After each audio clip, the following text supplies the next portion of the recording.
Don't forget to like, follow, subscribe, and turn on notifications so that you will receive alerts when there are new episodes.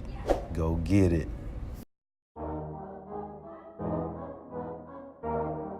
Yeah. Listen, success is whatever you make it. If you want to be happy, you want to provide for your family. Live. You gotta put that work in, man. You gotta go get Learn. See, listen, this is what I tell them. Serve. I've been grinding for so long, I wake up and chase my goals. Inspire. You're in the right place. You're checking out Chip Baker, The Success Chronicles. Conquer all my goals, then I'm living out my dream. Dig deep, go out and get it. Success Chronicles. Compete until it's finished. Success Chronicles.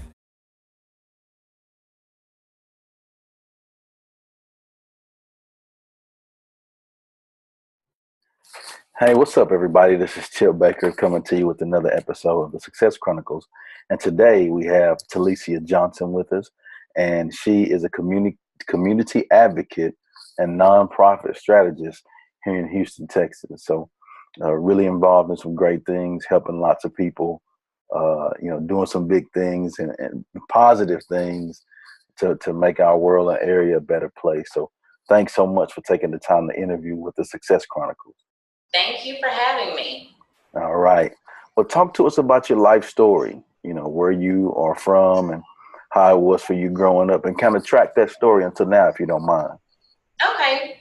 So I'm a native Houstonian, born and raised here in Houston, Texas, from the Acres Home area. And I'm the eldest of three. I'm the product of a single parent home. And so childhood was kind of rough.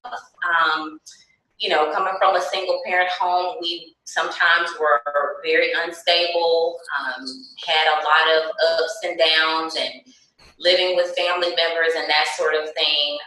So it was a challenge. However, I was determined to one day leave my area and explore the world. And so I've been able to do that. I was determined to leave Houston and pursue my college education outside of Houston. I attended Florida A&M University in Tallahassee, Florida. Okay. So I left and went to FAMU and obtained my degree in public relations. And from there, I lived in several cities. After I graduated, I was in the DC area for a little bit, the Miami area for several years, a good chunk of my career, Chicago for a little bit, and then back home to Houston. So I'm glad to be back home, but I did learn a lot while being away, and those experiences while being away helped to shape who I am today. So very appreciative of those opportunities. Yeah, you've been in some spots. Yes, some big cities where a lot was happening, a lot was going on. Yeah. Well, talk to us about your career. What have you done in your career?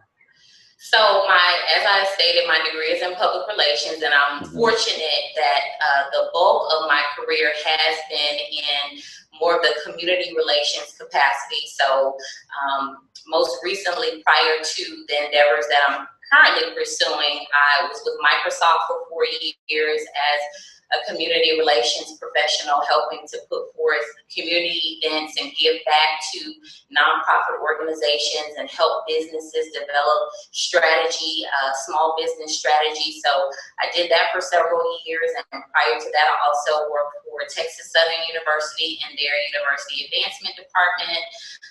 And then before that, in Miami, I was with the University of Miami for their health division.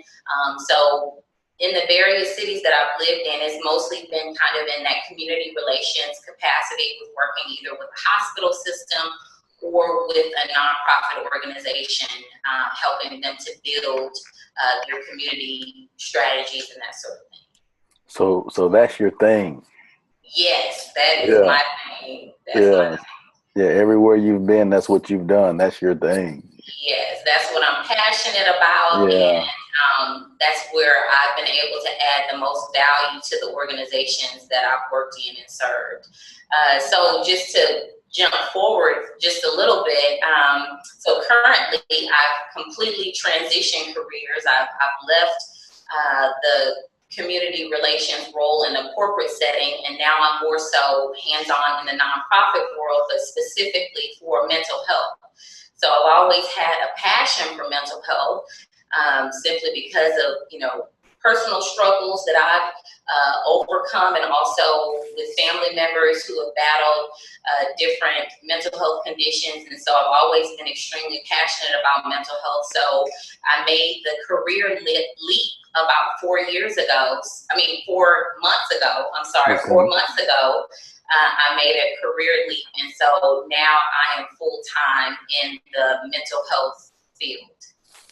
It's awesome. All good stuff to help people. And, I think when you do things like that, it's exhausting, but it's fulfilling. Yes, it definitely, you wake up every day determined to make a difference, and you're excited to get up and make a difference, even though the work can sometimes be tedious and involve a lot. But you're kind of re-energized by being able to see the fruits of your labor by putting in that energy and that passion and seeing it come back tenfold, and those things really unfold before your eyes. So it's a good deal. It's been a blessing. Yeah. You're truly blessed to be a blessing. Yes, absolutely. I believe that 100%. Yeah. What are 3 things that you've accomplished in your life that you're proud of?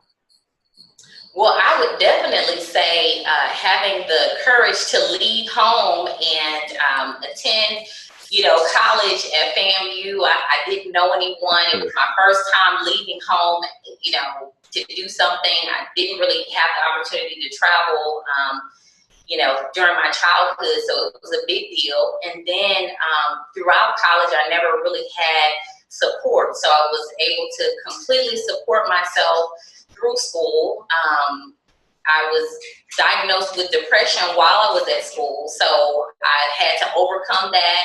And just the mere fact of me completing my education is something that I'm extremely proud of, having those different obstacles that I had to overcome. And then I would say I'm extremely proud of being able to see the organizations that I have been able to coach and help, and seeing them actually have a return on my investment in them, and seeing them do awesome things in the community and change lives with the advice that I've given and the different strategies that I've set down and helped them with. So being able to see others succeed is something that I'm extremely proud of as well. There it is. That's good stuff. What is your definition of success? So I think that success is different for everyone because we're all uniquely different. And I think that what success looks like for one person could very well differ for that next person. But I would say for myself, success is the ability to keep elevating and pursuing my highest and best self. So for me, being able to overcome obstacles and then learn and grow, to me, that's my definition of success for my life story.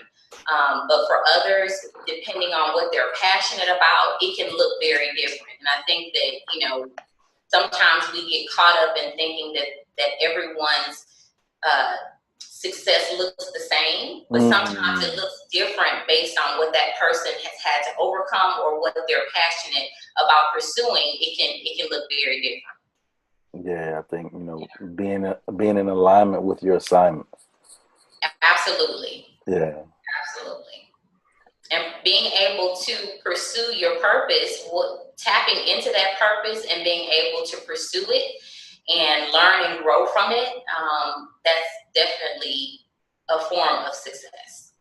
There it is. What do you think it takes to achieve success? I definitely think the ability to identify what it is you're passionate about. I think you have to know that, and you have to dig deep within yourself to find out what exactly that is, because without that, you'll be lost and you won't necessarily know what you're going after or what you're trying to pursue. I think that being able to persevere, because there are obstacles that are going to come across your path, and being able to overcome those obstacles and be determined to overcome those obstacles is something that's absolutely necessary for success. There's a quote that I always think about when I think about being successful, and that's quitters don't win and winners don't quit. So having that perseverance is extremely important, and that determination to overcome whatever comes your way. And then I would say being able to learn from failures. Sometimes we can get caught up on failures or feel like just because we failed at something that's the end, and that may not be for us. But sometimes from those failures, being able to take those lessons and then build upon those lessons, that's what ultimately leads to success. So being able to fail fast and then learn fast from those failures. Fail fast and learn fast. Yes. I like that. For sure. I like that. So, you know, a couple of things you hit on just to kind of review here. You know, as far as what it takes is direction, perseverance, and learning from your failures are the things that you think that it takes. And so, I agree with the direction. You know, if you're taking a trip to Florida, you know, if you going to FAMU for the first time and you ain't never been there, right, you gotta have some direction. You gotta have some direction. You gotta know you gotta get on I-10. You have to know the freeway. You gotta know. Yeah. Hey, and then, you know, don't just keep 10. You gotta hit 12 to 10, 10 to 12 to 10. Exactly. You gotta go through that. You gotta. Yeah. And so you gotta have some direction with where you're going. And then once you're there at FAMU and go through your career and everything, there's going to be some obstacles that you face. You know, you might have to move to different states to do your thing. Right. You know, you got to persevere, you know, and then from there, you know, with that, you know, there's going to be some failures. You know, you're going to have some learning lessons and, you know, try some things that, you know, might not be as successful as you like, you know, but you have to learn from those things and know that, you know, those failures don't define you. They actually help you. Yes. But more than that, they help you help the people you love and the people that you're around. Yes. And so, the people that are aligned with that purpose. Yeah. And so those are the things that you've done in your life. I truly appreciate you sharing your story with the Success Chronicles. Thank you. I appreciate you taking the time to speak with me. It certainly is an honor. So thank you so much. All right. Well, thank you guys for watching this episode. We'll see you next time. God bless. Go get it.